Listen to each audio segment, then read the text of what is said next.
నమస్కారం. లక్ష్మి చెప్పే కథలకు స్వాగతం. వీణులతో వీక్షించటానికి సిద్ధం కండి. ప్రియ సఖులు, ఇప్పుడు మనం ప్రముఖ రచయిత శ్రీ అలపర్తి రామకృష్ణ గారు రచించిన స్నేహబంధం ధారావాహిక నుండి 3వ భాగం వినేద్దామండి. ఎండి గారి ఛాంబర్ నుంచి బయటికి వెళ్తే ఆయన మనసులో చెలరేగిన ప్రకంపనలు కుదిరి పడతాయేమోనని ధీరజ్ లేచి నిలబడే ప్రయత్నం చేశాడు. అప్పటి వరకు భీష్మ గారు అదృష్టవంతుడు. కోట్ల ఆస్తుంది. తాను పనిచేస్తున్న కంపెనీ వసుధ టవర్స్ కూడా ఆయనవే. జూబ్లీ హిల్స్లో పెద్ద భవనం, BMW కారులో ఆఫీస్కు రోజుకొక కలర్ సూట్లో రావటం, దేనికైనా పెట్టి పొట్టాలి అనుకునేది సరయు. చీకు చింతలు లేని మనిషి అని తలపోసేది.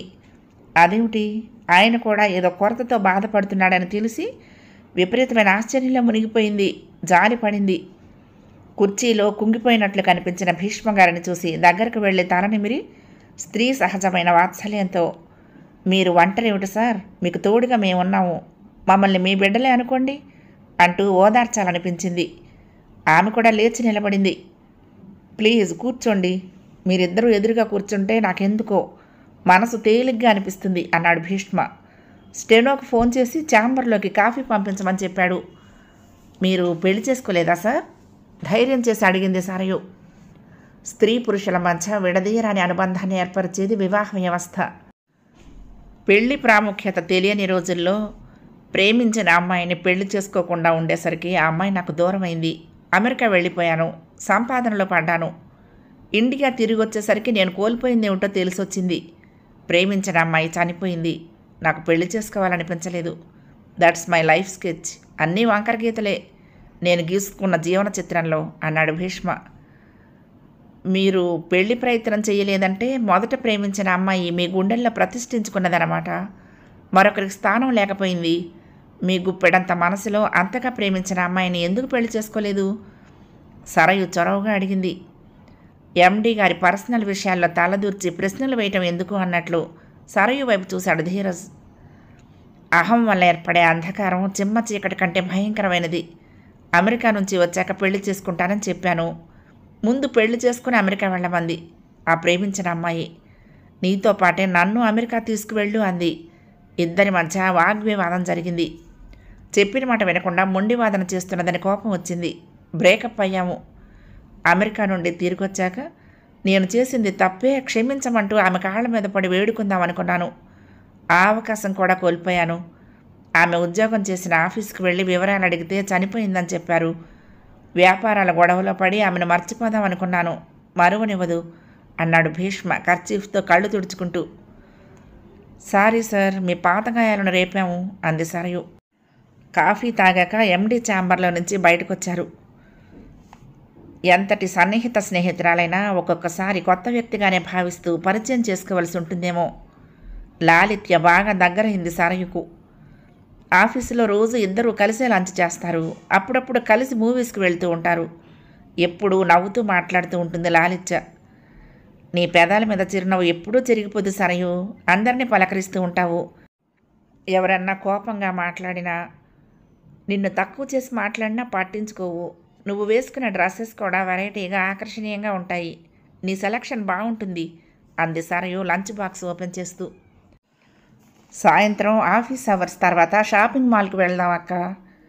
నాకంటే నువ్వు అందంగా ఉంటావు కానీ సీదా సాదా డ్రెస్సెస్ వేసుకుంటావు. నీ సింపుల్సిటీ నాకు నచ్చింది.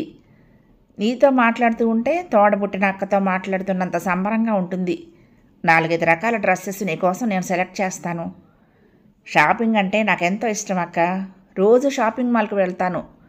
నేను కొనను కానీ కొనుక్కునే వాళ్ళని చూస్తూ మురిసిపోతూ ఉంటాను. వాళ్ళు సలహా అడిగినా అడగకపోయినా ఆ డ్రెస్ మీకు బాగా నప్పుతుంది, ఈ కలర్ మీకు సూట్ కాదు అని చెప్తూ ఉంటాను. టాప్ ఫ్యాషన్ డిజైనర్ కావాలని జీవితాశయం. నేనేమో ఆఫీస్కి వచ్చిన వాళ్ళు ఏ డ్రెస్సెస్ వేసుకున్నారా అని చూస్తూ ఫోన్ కాల్స్ రిసీవ్ చేసుకుంటూ కాలం గడిపేస్తున్నాను అంది లాలిత్య. ఆమె టాప్ బ్రాండ్ డ్రెస్ని ఎక్కువగా వేసుకుంటూ ఉంటుంది. సీతాకొక చిలుకలా కలర్ఫుల్గా కనిపిస్తుంది ఎప్పుడు. మెడ మీద ఉన్న టాటూ మరింత అందంగా కనిపించింది. నువ్వు ఫెయిర్గా మిస్ ఇండియాలాగా కనిపిస్తావు నా కళ్ళకు మెచ్చుకోలుగా అంది సరయు.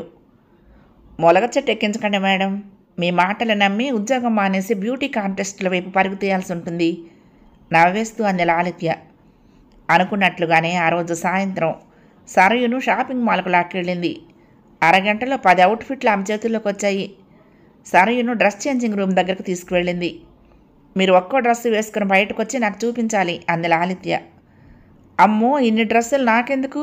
నేను ఎక్కువగా శారీస్ వేసుకుంటాను, అప్పుడప్పుడు డ్రెస్సులు 2 జతలు చాలు అంది సరయు. కానీ అవన్నీ వేసుకునేదాకా ఊరుకోలేదు లాలిత్య. ఆర్ట్ ఆఫ్ షాపింగ్లో నువ్వు పీహెచ్డీ చేసినట్లున్నావు అంది సరయు. ఫైనల్గా 2 జతలు సెలెక్ట్ చేసుకుంది. మీకు ఈ డ్రెస్ చాలా బాగుంటుంది, నా మాట వినండి అంటూ మరొక 2 జతలు ప్యాక్ చేయించింది లలిత.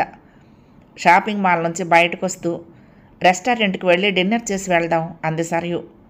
సారీ, మా అమ్మ నా కోసం ఎదురు చూస్తూ ఉంటుంది. నేను పక్కనుంటే గానీ 2 ముద్దలు తినదు, అన్నం తిన్నాక మందులు వేయాలి అంది లాలిత్య. దగ్గరేనా మీ ఇల్లు? వాకబుల్ డిస్టెన్స్లోనే ఉంది, మీరు వెళ్ళండి మేడం అంది లాలిత్య. నీతో పాటు వస్తాను, మీ అమ్మగారిని చూడాలి అంది సరయు. తనతో పాటు తీసుకువెళ్ళక తప్పలేదు లాలిత్యకు. ఇప్పటిదాకా కలర్ పిక్చర్ చూశారు, ఇక మీరు బ్లాక్ అండ్ వైట్ సినిమా చూడబోతున్నారు అంది లాలిత్య ఇరుకు సందుల్లో నడుస్తూ. నువ్వు నన్ను మేడము మీరు అంటూ పిలుస్తున్నావు, అక్క అని పిలువు, సంతోషిస్తాను అంది సరయు. అలాగే అక్క. రోడ్డు పక్కన తోపుడు బండిపై యాపిల్స్, దానిమ్మ పళ్ళు కనిపించాయి. సరయు తీసుకుంది. ఇప్పుడు అవెందుకు అక్క, మా అమ్మ తినదు అంది లాలిత్య. పెద్దవాళ్ళ దగ్గరకు వెళ్ళేటప్పుడు ఉత్త చేతులతో వెళ్ళకూడదు పద అంది సరయు. లాలిత్య ఉంటున్న అద్దెంట్లోకి అడుగుపెట్టారు. చిన్న పోర్షన్ అది. ముందు వైపున హాలు, ఓ పక్కన పడక గది, వెనక వైపు కిచెన్, మరొక మూల టాయిలెట్. అద్దె 10,000. నా సంపాదనలో 3వ వంతు ఇంటి అద్దెకే పోతుంది అంది లాలిత్య. పడక గదిలో నుంచి పెద్దగా దగ్గు వినిపించింది. ఆ గదిలోకి సరయును తీసుకువెళ్ళింది. మా అమ్మ లంగ్ క్యాన్సర్తో బాధపడుతోంది. ప్రైవేటు హాస్పిటల్లో నర్సుగా పనిచేసేది. జబ్బు పడటంతో ఉద్యోగం మానేసింది. రెక్కల కష్టంతోనే నన్ను చదివించింది. తను చనిపోతే నేనేమైపోతానా అన్న దిగులు మా అమ్మకు లేదు. హాస్పిటల్లో రోగులకు సేవలు చేయలేకపోతున్నాను, తనే మంచాన పడి కూతురుతో సేవలు చేయించుకునే పరిస్థితి వచ్చిందని బాధపడుతూ ఉంటుంది. ఎప్పుడు చెప్పుకుపోతుంది. ఎవరమ్మా? రొమ్ము వరకు కప్పిన దుప్పటిలో నుంచి ఎండు పుల్లల్లా ఉన్న చేతులు బయటపెట్టి అడిగింది లాలిత్య తల్లి. ఆమెకు 2 చేతులు ఎత్తి నమస్కరించింది సరయు. ఈమె మా ఆఫీసులో నాతో పాటు పనిచేస్తున్నారమ్మా, పేరు సరయు, సాఫ్ట్వేర్ ఇంజనీర్. ఏదో చెప్పాలని ప్రయత్నించింది ఆవిడ. నోరు తెరిచింది. తెరిచిన నోరు తెరిచినట్లే ఉంది. మాట్లాడటానికి కూడా ఓపిక లేదు ఆమెకు. గోరువెచ్చటి నీళ్లతో తల్లి ముఖము చేతులు తుడిచింది. ఉదయం చేసిన జావ తాగించింది. కూతురు బలవంతం చేస్తే 2 గుటకలు వేసింది. 40 లక్షలు ఖర్చు పెడితే అమ్మ బతికే అవకాశం ఉంది. అది కూడా స్పష్టంగా చెప్పలేం. ఆమె అదృష్టం మీద ఆధారపడి ఉందని అన్నారు బాగా పరిచయం ఉన్న డాక్టర్లు. నా అకౌంట్లో 40,000 ఉన్నాయి. ఎలాగైనా అమ్మను బతికించుకోవాలన్న ఆలోచన విరమించుకుని కష్టాలన్నీ గుండె పొరల్లోనే అదిమేసి నవ్వుతూ మీ అందరి మధ్య బతుకుతున్నాను అంది లాలిత్య. మీ నాన్న లేరా అడిగింది సరయు. మా నాన్నకు కష్టపడి బతకటం అలవాట్లేదు. నాయనమ్మ తాత పొలం పనులకు వెళ్ళి కష్టపడి సంపాదించింది మా నాన్న చేతుల్లో ఉంచేవాళ్ళు వెర్రి ప్రేమతో. వాళ్ళిద్దరూ చనిపోయేంతవరకు వాళ్ళ కష్టం మీద బతికాడు. ఆ తర్వాత మా అమ్మను పెళ్లి చేసుకుని ఆమె జీతం డబ్బుల మీద బతికాడు. ఆ తర్వాత నాకు ఉద్యోగం వచ్చాక నా జీతం డబ్బుల్లో సగం కావాలని గొడవ చేశాడు. ఇతరుల కష్టం మీద బతికే నీది ఒక బతికేనా అని ఒకరోజు కోపంగా అనేశాను. ఇంట్లోంచి వెళ్ళిపోయాడు. కూరగాయలు అమ్ముకునే అమ్మాయి గుడిసెలో చేరాడు. ఆ అమ్మాయి పోషించినంతకాలం అక్కడ ఉంటాడు. తన్ని తగలేస్తే మరొక అమాయకపు కష్టజీవి ఇంట్లో చేరతాడు మాయమాటలు చెప్పి. మంచి రూపం ఉంది, మాటలతో ఇట్టే ఆడవాళ్ళని బుట్టలో వేసుకుంటాడు. ఇది మా నాన్న సంగతి. లాలిత్య తేలిగ్గా నవ్వేస్తూ అంది. అక్కడి నుండి ఆటోలో ఇంటికి తిరిగి వచ్చేసింది సరయు బరువెక్కిన హృదయంతో. రోజులు గడుస్తున్న కొద్దీ కనకమ్మగారితో అనుబంధం మరింత గట్టిపడుతూ ఉంది. ఇదిగో అమ్మాయి, నిన్నే, ఇలారా అని మేడపై నుంచి ఇంటి ముందు పూల మొక్కల దగ్గర సరయు కనిపించినప్పుడల్లా పిలుస్తూ ఉంటుంది. పెరుగులో నానపెట్టిన గారె తెచ్చిస్తుంది ఆమె సరయుకు. మీ చేత్తో ఏది పెట్టినా అమృతమే అత్తయ్య. మొదట్లో ఆంటీ అనేది, కానీ ఆ తర్వాత అత్తయ్య అన్న పిలిపే బాగుందనిపించింది. పరస్పరం మమతానురాగాలుంటే ఏ పేరు పెట్టి పిలుచుకున్నా బాగానే ఉంటుంది. నువ్వెప్పుడు కనిపిస్తావా అని ఎప్పుడు ఆ బాల్కనీలోనే తారట్లాడుతూ ఉంటుంది మా అమ్మ. నేను పిలిచినా పట్టించుకోదు అన్నాడు ధీరజ్. అతని మాటల్లో అతిశయోక్తి ఏమీ లేదనిపించింది. వీలు దొరికినప్పుడల్లా వాళ్ళిద్దరూ రైతు బజార్ దాకా నడుచుకుంటూ వెళ్ళి ఫ్రెష్గా ఉండే కూరగాయలు తెచ్చుకుంటారు. ఆ సమయంలో వాళ్ళిద్దరి మధ్య ఎన్నో విషయాలు చర్చల్లోకి వస్తూ ఉంటాయి. నీ ముగ్గురు ఫ్రెండ్స్కు పెళ్ళిళ్ళు చేసుకునే ఆలోచన ఉందా? బ్రహ్మచారిలాగానే మిగిలిపోతారా? పెళ్లి చేసుకుంటే వాళ్ళల్లో పూర్తిగా మార్పు వస్తుందనుకుంటాను అంది కనకమ్మ. ముగ్గురు తెలివైన వాళ్లే, మంచితనం ఉంది, అసభ్యంగా మాట్లాడరు, ఆడవాళ్లపై గౌరవం ఉంది. నిఖిత్ ఆ అమ్మాయిని ప్రేమిస్తూ ఉన్నాడు. ప్రస్తుతానికి పెళ్లి ఆలోచన లేకపోయినా ఆ అమ్మాయి తన దారిలోకి తెచ్చుకుని నిఖిత్ చేత 3 ముళ్ళు వేయించుకుంటుంది. ఆకాష్కి నచ్చిన అమ్మాయి తటస్థపడలేదని అంటున్నాడు. వర్షిత్ ఏమో లావుగా ఉన్నాను, నన్నెవరు ఇష్టపడతారు అంటూ ఉంటాడు. చెప్పింది సరయు. పెళ్లికి ముందు కన్నతల్లి, పెళ్ళయ్యాక భార్య జీవితకాలం పొడుగునా తోడుగా నీడగా ఉంటారు. మనసులు కలిస్తే లావు పొడుగు, పొట్టి, ముక్కు వంకర అనేవి అడ్డురావు. ఏదో ఒకరోజు అతనంటే ఇష్టపడే అమ్మాయి అతను చేయి పట్టుకుని 7 అడుగులు వేస్తుంది. ఆ రోజు తప్పకుండా వస్తుంది అంది కనకమ్మ. ఎప్పుడు ఆమె నెగిటివ్గా ఎవరి గురించి మాట్లాడకపోవటం, ఆశావహ దృక్పథంతో ఉండటం సరయుకు నచ్చింది. రోజు సూర్యోదయం కాకముందే నిద్ర లేవటం, స్నానం చేసి పూజ చేసుకోవటం, చీకటి పడకముందే కాళ్ళు చేతులు కడుక్కొని బాల్కనీలో గడప ఎదురుగా ఉన్న తులసి కోట దగ్గర దీపం వెలిగించటం, శుక్రవారం క్రమం తప్పకుండా గుడికి వెళ్ళటం ఆసక్తిగా గమనించింది. గుడికొస్తావా? ఓ రోజు సరయుని అడిగింది. మీరు వెళ్ళిరండి అంది సరయు. ఏం దేవుడి మీద నమ్మకం లేదా? నమ్మకం పోయేటంతగా నీకు చేదు అనుభవాలు ఎదురయ్యాయా అడిగింది కనకమ్మ. దేవుణ్ణి నమ్ముతాను. సూర్యోదయం సూర్యాస్తమయాల్లో దేవుడు కనిపిస్తాడు. ప్రకృతిలో పసిపిల్లల్లో భగవంతుడు కనిపిస్తాడు అన్న సరయు మాటలకు పిల్లలు దేవుడు చల్లని వారేనని కవి అన్నాడు కదా. ప్రకృతిలో ఎంత ప్రశాంతత ఉంటుందో దేవాలయాల్లో కూడా ఆ ప్రశాంతత ఉంటుంది. వేరే ఆలోచనలు రావు. మనసు నిండా ఆ నిర్మలమూర్తి రూపం నిండిపోతుంది. 10 నిమిషాలు ఆలయ ప్రాంగణంలో గడిపితే 10 రోజులకు సరిపడే శక్తి, నూతనోత్తేజం కలుగుతుంది. అది నా అనుభవం. నీకు ఎప్పుడు నాతో పాటు గుడికి రావాలనిపిస్తే అప్పుడు వద్దుగానిలే. అనుభవాన్ని మించిన పాఠం లేదు, ప్రకృతిని మించిన గురువు ఎక్కడున్నాడు అంది కనకమ్మ. మరొక రోజు సినిమాల మీద చర్చ జరిగింది. కొత్త సినిమా వచ్చింది అత్తయ్య, వెళ్ళొద్దాం అంది సరయు కామలమ్మతో. నీకు తోడు నేనెందుకమ్మా, మా వాడితో పాటు వెళ్ళు అందామే. నిఖిత్, వర్షిత్, ఆకాశులతో జంకు గొంకు లేకుండా వెళ్తుంది. ధీరజ్తో పాటు సినిమా కంటే ఏదో చెప్పలేని సిగ్గు సరయు మొహంలో చోటు చేసుకుంది. అప్పుడే ధీరజ్ అక్కడికి వచ్చాడు. ఒక్క మంచి సినిమా రావటం లేదు. సహజమైన సన్నివేశాలు ఉండవు. హీరో హీరోయిన్లు డాన్సులు వెకిలితనంతో నిండి ఉంటాయి. చెవులు పగిలిపోయేటట్లు శబ్దాలు అన్నాడు అతను. సినిమాల్లో నచ్చనివి ఉంటాయి, నచ్చేవి ఉంటాయి. గొప్ప చిత్రం అని అందరూ పొగిడితే కొందరు 100 తప్పులు వెతికి చూపిస్తారు. ప్రతి సినిమాలోనూ నచ్చే అంశాలు కొన్నన్నా ఉంటాయి కదా అంది సరయు. గెడ్డిబామంతా వెతికి సూదిని దొరకబుచ్చుకోమంటావు అయితే అన్నాడు. సీతారామం సినిమాకి వెళ్దాం అనుకుంటున్నాను, మీరు తోడుగా వస్తారా అడిగింది సరయు. నా కారులో వెళ్దాం అన్నాడు ధీరజ్. వేణుగోపాలస్వామి ఆలయం దగ్గర హరికథ ఉంది, మీరు వెళ్ళిరండి అంది కనకమ్మ. హరికథ ప్రోగ్రాం మరుసటి రోజు సాయంత్రం అని తెలిసిన బుక్ మై షోలో టికెట్స్ బుక్ చేసుకుని కారులో గలేరియా మాల్కు బయలుదేరారు. డ్రైవ్ చేస్తున్న ధీరజ్ వైపు తదేకంగా చూస్తూ ఉండిపోయింది. ఏమిటలా పరీక్షగా చూస్తున్నారు? నా మొహాన మరకలేమని అంటాయా అడిగాడు. మీ ముఖాన మరక అంటడమే, మీ ఇంట్లో ఆఫీస్లో మిమ్మల్ని అందరూ పొగడటమే. యు లుక్ మ్యాన్లీ అంది సరయు. అలా మాట్లాడాక నాలుగు ఖర్చుకుంది. చాలాసార్లు అతనితో కలిసి ఆఫీస్కి అదే కారులో వెళ్ళింది. అంతకుముందు నోట్లో నుంచి ఊడిపడని మాటలు ఇప్పుడెందుకు దొరిలాయి? ఫ్లాష్ ఆఫ్ లైట్నింగ్లా ఆమె మొహంలో కనిపించిన వెలుగును చూసి అతను ఆశ్చర్యపోయాడు. తొలి సూర్యకిరణాలు పడి మెరుస్తున్న గులాబీ రేకులా కనిపించాయి ఆమె పెదాలు.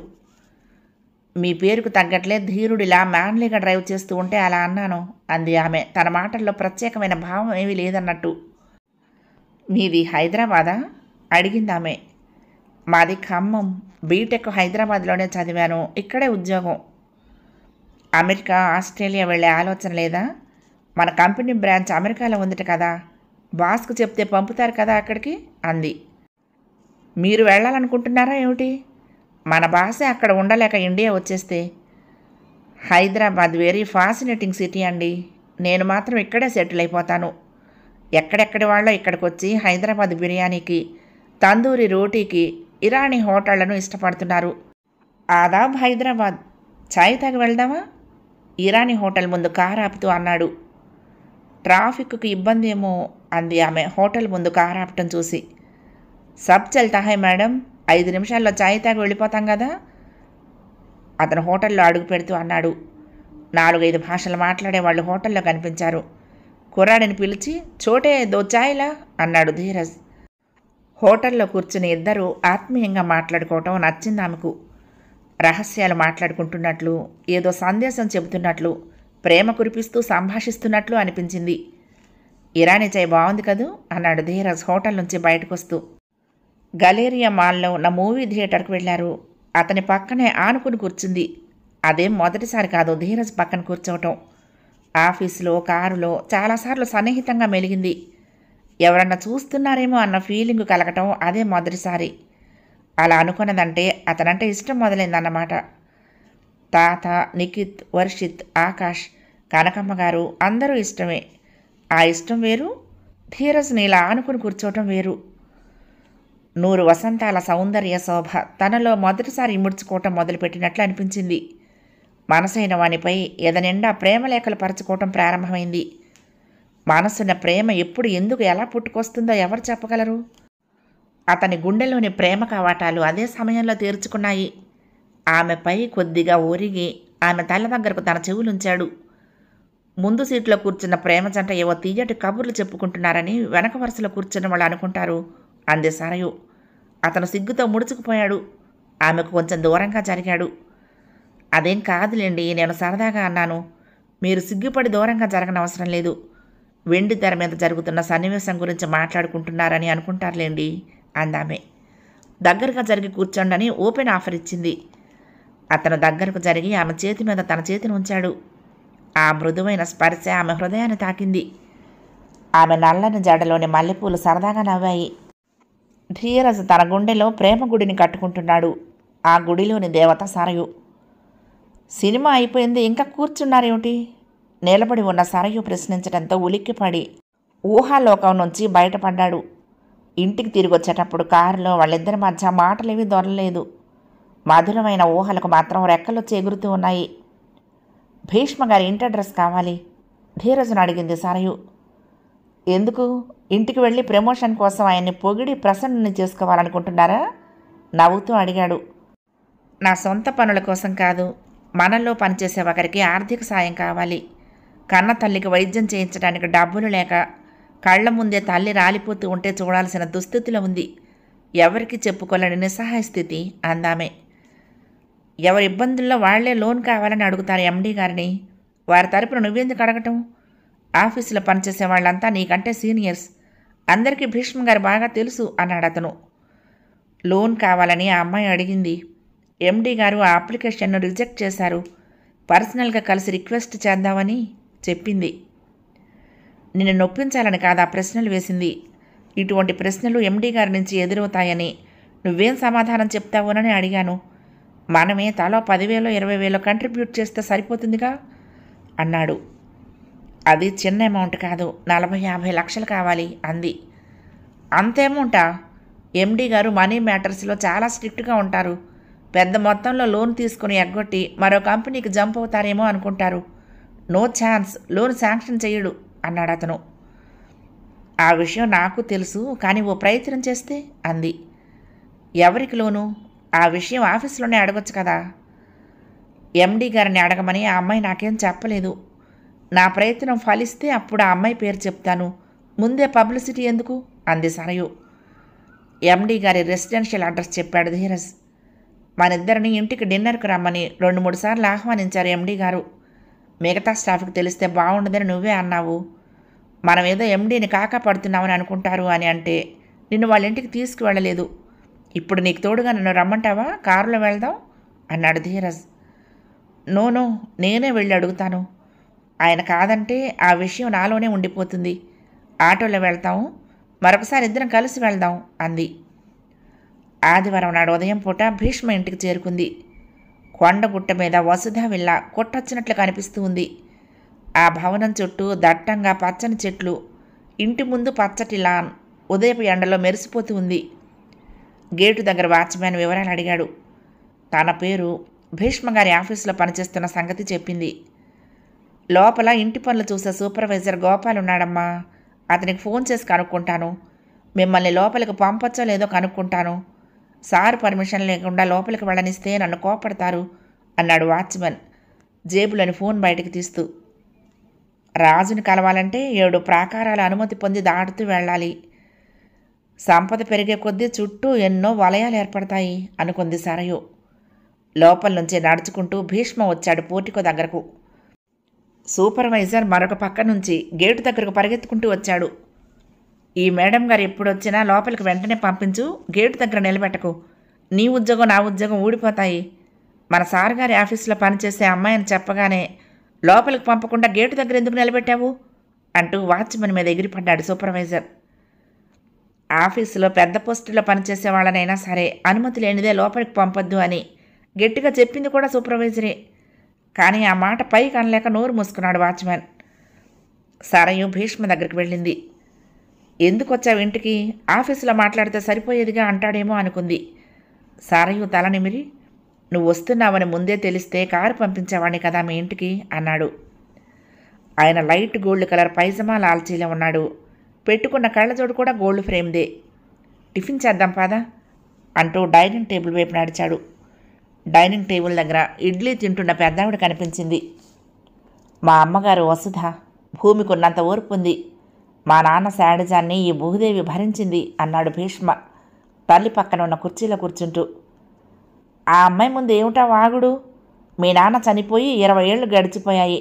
పోయినోళ్ళ గురించి చెడుగా మాట్లాడకూడదు అంది వసుధాదేవి. దబ్బపండు ఛాయలో మెరిసిపోతూ కనిపించింది. 60కి పైబడి వయసులో ఉన్న ముసలితనపు ఛాయలు లేవు. చర్మంలో ఎక్కడా ముడతలు కనిపించలేదు. ఏమిటమ్మా నా వైపు తదేకంగా చూస్తున్నావు? అమ్మమ్మ బామ్మ నీకు లేరా? వాళ్ళలాగా కనిపించటం లేదా నేను? ముందు టిఫిన్ తిను. మా వంట మనిషి సరోజిని రవ్వట్టు బాగా చేస్తుంది. 2 అట్లు 2 ఇడ్లీ తినేసేయి అందామే. ఇంటి దగ్గర తినేసే వచ్చానండి, నాకేం వద్దు, కాఫీ తాగుతాను అంది సరయు. చిన్న వయసు నీది, ఏది తిన్నా అరిగిపోతుంది. నీ గురించి మా అబ్బాయి ఎప్పుడూ చెబుతూ ఉంటాడు. నిన్ను చూస్తే అనురాగం ఆప్యాయతలు పెళ్ళిపుకుతాయట. నువ్వెక్కడో అద్దెంట్లో ఉంటున్నావుట మగపిల్లలతో కలిసి.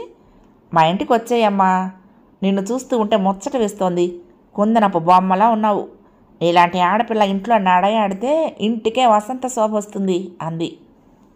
వంట మనిషి రవ్వట్ల ప్లేటు సరయు భీష్మ ముందు పెట్టింది. నువ్వు మాట్లాడటమే కానీ ఆ అమ్మాయిని మాట్లాడినవే అమ్మా. ముందు ఆ అమ్మాయిని టిఫిన్ తిన్నివ్వు అన్నాడు భీష్మ. ఏమిట్రా, ఈ అమ్మాయిని చూస్తూ ఉంటే మనవరాల్ని పక్కన కూర్చోబెట్టుకుని కబుర్లు చెప్తున్నట్టుగా ఉంది అన్న తల్లి మాటలకు అడ్డొచ్చి, నీకు అంత ముచ్చటగా ఉంటే ఈ అమ్మాయిని దత్తత తీసుకుందామా? ఎప్పుడు మన ఇంట్లోనే ఉంటుంది. తగిన వరుణ్ణి చూసి మనమే పెళ్లి చేద్దాం అన్నాడు భీష్మ నవ్వుతూ. సరదాగా అలా మాట్లాడుతున్నారు కానీ తను 40 లక్షలు అప్పుగా కావాలని అడిగితే ఇస్తారా? 1,00,000 ప్రశ్నలు వేయరు అనుకుంది సరయు. ఈరోజంతా మా ఇంట్లోనే ఉండిపోవాలమ్మాయి. సాయంత్రం మా పూజా గదిలో దీపం వెలిగించాలి నువ్వు. ఆ దీపం వెలుగులోనే నాకు భగవంతుడు కనిపిస్తాడు. దీపం వెలుగుల్ని చూస్తూ కూర్చోవటం నాకు ఎంతో ఇష్టం అంది వసుధ. టిఫిను కాఫీ అయ్యాక హాల్లో కూర్చుని 1 గంట సేపు మాట్లాడుకున్నారు ముగ్గురు. అలసటగా ఉందని వసుధ తన గదిలోకి వెళ్ళిపోయింది. భీష్మ సరయు సోఫాలో పక్కపక్కనే కూర్చుని మాట్లాడుకుంటున్నారు. మీ అమ్మ నాన్నగారు ఎక్కడుంటున్నారు? మీ నాన్నగారు ఉద్యోగం చేస్తున్నారా వ్యాపారమా అడిగాడు భీష్మ. మా అమ్మ సింగిల్ మదర్. కారు యాక్సిడెంట్లో ఎప్పుడో మా అమ్మ చనిపోయింది. నాకప్పుడు 10 ఏళ్ళుంటాయి. మా తాత నన్ను తీసుకువెళ్ళి పెంచాడు చీరాల్లో అంది. మీ అమ్మ పేరు? సావేరి. ఉలిక్కి పడ్డాడు భీష్మ. మీ అమ్మ ఫోటో ఏమైనా ఉందా నీ దగ్గర? తన సెల్ ఫోన్లో ప్రొఫైల్ ఫోటోగా పెట్టుకున్న తల్లి ఫోటో చూపించింది. మీ నాన్నగారి ఫోటో లేదా నీ దగ్గర అడిగాడు. మా నాన్న పేరే నాకు తెలీదు అంది. అదేమిటి, నీ స్కూల్ రికార్డుల్లో కానీ ఆధార్ కార్డు పాన్ కార్డు మీద తండ్రి పేరు ఉంటుంది కదా అడిగాడు భీష్మ. అమ్మకు పెళ్ళి కాలేదు, నేను పుట్టాను. నా జన్మ కారణమైన వ్యక్తి అమ్మను వదిలేసి వెళ్ళిపోయాడు. అతని ఫోటో కూడా అమ్మ దగ్గర ఉంచుకోలేదు. అతని పేరే ఉచ్చరించడానికి ఇష్టపడలేదు. భార్యను భర్త వదిలేసిన సందర్భాల్లో స్కూలు రికార్డుల్లో తండ్రి పేరు నమోదు చేయాల్సిన అవసరం లేదు. It is not mandatory. తండ్రి పేరు తప్పకుండా ఉండాలన్న నిబంధన లేదు. సింగిల్ పేరెంట్ ఉన్న సందర్భాల్లో పాన్ కార్డు ఆధారంలో కూడా తండ్రి పేరో తల్లి పేరో ఒకటి ఉన్నా చాలు అంది. మీ నాన్న పేరు తెలుసుకోవాలన్న ఆసక్తి ఎప్పుడు నీకు కలగలేదా అడిగాడు భీష్మ. చిన్నప్పుడే కాదు, ఇప్పుడు కూడా మా తండ్రి ఎవరు, అతని పేరేమిటి అని ఆలోచించి ఆరాలు తీయను. అది క్లోజ్డ్ చాప్టర్ అంది ఆమె ఆవేశంతో. మీ అమ్మగారు అతని గురించి చెడుగా చిత్రించి నీకు తండ్రి పట్ల ఏహ్యభావం కల్పించిందేమో అన్నాడు భీష్మ. అతని గురించి మా అమ్మ ఎప్పుడూ నాకు చెడుగా చెప్పలేదు. నాతో పాటు చదువుకున్న పిల్లలు ఈ అమ్మాయికి నాన్న లేడుట, నాన్న పేరే తెలియదుట, ఎవరికి పుట్టిందో అంటూ గేలు చేసేవాళ్ళు. అవన్నీ భరించే శక్తి మా అమ్మ ఇచ్చింది. జీవితంలో ఎప్పుడు మీ నాన్న గురించి ఆలోచించుకు, నీ గురించి నీ భవిష్యత్తు ఎలా ఉండాలో ఆలోచించి ఆ దారిలో నేను నడువని చెప్పింది. మా అమ్మ దేవత. ఎవరిని నిందించేది కాదు. తాను తప్పు చేశాననే బాధ కూడా పడేది కాదు. అమ్మను గర్భవతిని చేసి దూరంగా పారిపోయిన వ్యక్తి గురించి మాట్లాడటం అనవసరం అనేది. నేను అడిగినవన్నీ ఇచ్చేది. చిన్నతనంలోనే అమ్మను దూరం చేశాడని దేవుణ్ణి కూడా నిందించని మనసును నాకు అందించి వెళ్ళిపోయింది. చెమ్మర్చిన కళ్ళను కర్చీఫ్తో తుడుచుకుంది. ఐఎమ్ సారీ, నీ గతాన్ని గుర్తు చేసి బాధ పెట్టినట్టున్నాను అన్నాడు భీష్మ. మా అమ్మ ఫోటో అంది సెల్ ఫోన్లో తన ప్రొఫైల్ ఫోటో చూపిస్తూ. సరయు చేతిలోని సెల్ ఫోన్ అందుకుని ఆ ఫోటో కేసి కొన్ని నిమిషాల పాటు చూస్తూ ఉండిపోయాడు భీష్మ. సార్, నేను పని మీద వచ్చాను అంది ధైర్యాన్ని కూడగట్టుకుని. చెప్పమ్మా, నువ్వేది అడిగినా కాదనను. ప్రమోషన్ కావాలా, పే స్కేల్ పెంచాలా, అకామిడేషన్ ప్రాబ్లం అయితే చెప్పు. నీకు ఇష్టమైతే మా ఇంట్లో ఉండొచ్చు. ఇక్కడ ఉండటం ఇష్టం లేకపోతే వెల్ ఫర్నిష్డ్ విల్లా హౌస్ నువ్వు ఉండటానికి ఏర్పాటు చేస్తాను అన్నాడు. భీష్మ గారిలో ఏదో నూతనోత్సాహం కొట్టొచ్చినట్లుగా అనిపించింది ఆమెకు. మంచి మూడ్లో ఉన్నట్లున్నారు. ఇప్పుడు అడిగితేనే బెటర్ అనుకుంది. కారు కొనుక్కోవటానికి లోన్ కావాలని అడిగితే, నిన్నగాక మొన్న ఉద్యోగంలో చేరావు, నీకు అప్పుడే కారు లోన్ కావాలా అంటాడేమో. అసలు విషయం చెప్తేనే మంచిదనుకుంది. 40 లక్షలు ధన సహాయం కావాలి బిడియపడుతూ అడిగింది. తప్పకుండా ఇస్తాను, ఎందుకో తెలుసుకోవచ్చా? మన సాఫ్ట్వేర్ కంపెనీలో పనిచేసే రిసెప్షనిస్ట్ లాలిత్య తల్లికి క్యాన్సర్. 40 లక్షలు ఖర్చు అవుతుందన్నారు డాక్టర్. హాస్పిటల్లో నర్సుగా పనిచేస్తూ ఆ వ్యాధి బారిన పడిందామే. నెల నెల లాలిత్యకు జీతం తప్పితే వేరే ఆధారం లేదు. అద్దెంట్లో ఉంటున్నారు, మీరే ఆదుకోవాలి అంది. ఏ హాస్పిటల్లో లాలిత్య తల్లి ట్రీట్మెంట్ తీసుకోబోతుందో ఆ డీటెయిల్స్ నాకు ఇవ్వు. డాక్టర్తో మాట్లాడి నువ్వు అడిగిన డబ్బు ఆ హాస్పిటల్ అకౌంట్లో వేస్తాను. మరొక 10 లక్షలు క్యాష్ ఇస్తాను. ఆ అమౌంట్ను నీ చేతుల మీదుగా లాలిత్యకి ఇవ్వు. పై ఖర్చులకు వాడుకుంటుంది. ట్రీట్మెంట్కు మరికొంత అమౌంట్ అవసరమైనా నేను ఇస్తాను. కానీ ఒక కండిషన్ మీద ఆ డబ్బు ఇస్తాను, మాట తప్పకూడదు అన్నాడు పెద్దగా నవ్వుతూ. అప్పు తీరేదాకా జీతంలో కొంత కట్ చేసుకుంటానంటాడా? బంగారం, పొలము పుట్ర ఏదన్నా తన పేరు ఉంటే తనఖా పెట్టమని అడుగుతాడా? ఆతృతగా ఆయన వైపు తిరిగి, చెప్పండి ఆ కండిషన్ ఏమిటో అడిగింది సరయు. నువ్వెప్పుడు నా కళ్ళ ముందే ఉండాలి, ఉద్యోగం మానేసి మరొక ప్రాంతానికి వెళ్ళకూడదు అన్నాడు. అదో కండిషనా? నవ్వేసింది హాయిగా. ఉద్యోగంలో నుంచి తీసేస్తారనే బెంగలేదు. రోజు వెళ్ళి ఎండీ గారిని ఆయన ఛాంబర్లో కలవటానికి ఇబ్బంది ఏముంటుంది? ఆ పెద్ద ఆయనకు తన మీద చెప్పలేనంత వాత్సల్యం ఏర్పడింది. లేకపోతే అంత పెద్ద అమౌంట్ ఇస్తానని అంటాడా? అలాగైతే పని మానేసి మీ ఛాంబర్లో రోజు ఎదురుగా కూర్చుంటాను అంది నవ్వుతూ. వర్క్ ఈజ్ వర్షిప్, ఎవరి పని వాళ్ళు చేయాలి. నువ్వేం రోజు నా ఛాంబర్లో ఎదురుగా కూర్చొని అవసరం లేదు. అప్పుడప్పుడు కనిపిస్తూ ఉంటే చాలు. మన కంపెనీ ఆఫీసులో కాదు, ఇక్కడికి రావాలి. నాకు మా అమ్మకు కనిపించాలి. మరొక విషయం చెప్పాలనుకుంటున్నాను. నువ్వు ఎవరో ఇంట్లో ఉండే బదులు మా ఇంట్లోనే ఉండొచ్చు కదా అన్నాడాయన.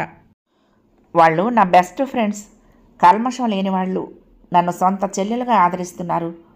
వాళ్ళను వదిలి రాలేను. ధీరజ్ గారు కూడా అదే ఇంట్లో పై పోర్షన్లో ఉంటున్నారు. వాళ్ళ అమ్మగారికి నేనంటే పంచ ప్రాణాలు. మీలాగే ఎంతో అనురాగం కురిపిస్తుంది ఆవిడ నా మీద అంది. సరేనమ్మా, నీ ఇష్టం.